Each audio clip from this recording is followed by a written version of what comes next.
Yes, Mr. Speaker. Mr. Speaker, I rise this morning to inform this Honorable House on the positive results of the recent sovereign ratings reviewed by Standard & Poor's, otherwise known as S&P. Mr. Speaker, on Monday, March 29th, 2021, S&P conducted its annual rating review of the country of Bermuda.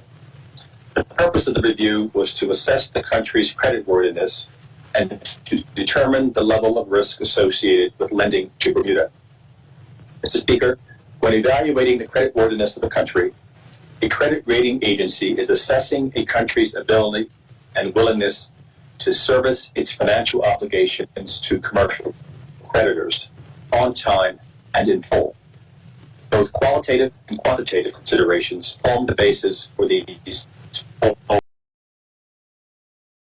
status, the effectiveness of its policymaking, and the sustainability of its deficits and its debt burden. Mr. Speaker, to make its determination for Bermuda, S&P met with the Minister of Finance and his team, Department of Statistics, as well as a number of other persons and entities in the public and private sectors.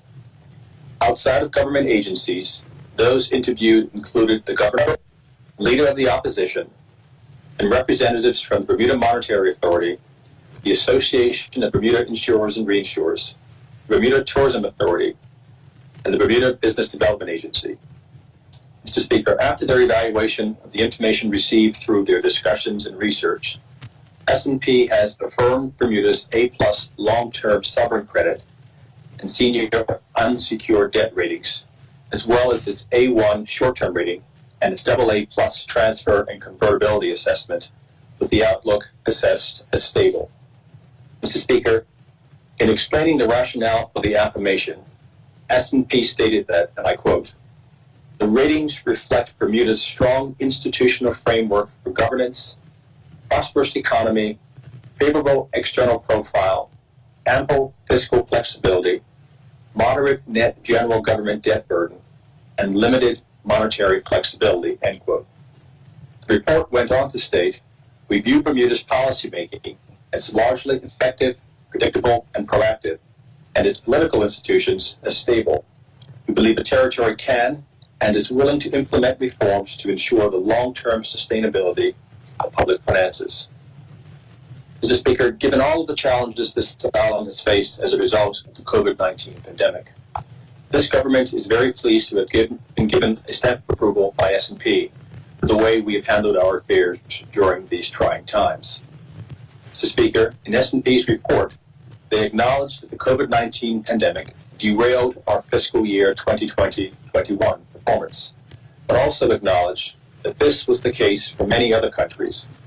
Moreover, S&P believes Bermuda's economic recovery will begin in 2021. Mr. Speaker, while the report was very positive and endorsed all of the hard work the government has done to date, it is also important to note that we must continue to be vigilant and maintain our prudent approach to management of the country's finances. Factors such as an unexpected weakness in our insurance or reinsurance sector, a resurgence in the coronavirus that substantially shuts the economy, a failure to improve government finances which leads to sustained deficits, or a fall in pension assets to less than 25% of gross domestic product, could cause S&P to lower our rating in the next 2 years. Mr. Speaker, to ensure Bermuda maintains its credit rating, government must therefore maintain and enhance its fiscal discipline and continue with its commitment to implement its economic recovery plan. Mr. Speaker, at this point, I would like to reiterate my gratitude to the health, national security, and COVID-19 frontline teams for the work that they have done in combating this virus, along with those persons in the public, the majority of our residents, who have been observing the restrictions which have had to be imposed for the safety of all. This has helped the government limit the damage done to the economy and ensure our economy begins to recover near term. I would also like to thank people who met with S&P and helped to ensure their confidence in Bermuda.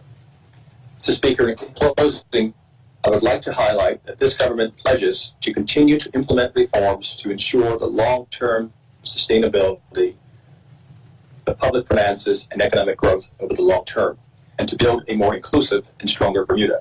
The successful implementation of these and other key measures will ensure that Bermuda prospers and that credit rating agencies continue to endorse the creditworthiness of Bermuda. Thank you, Mr. Speaker.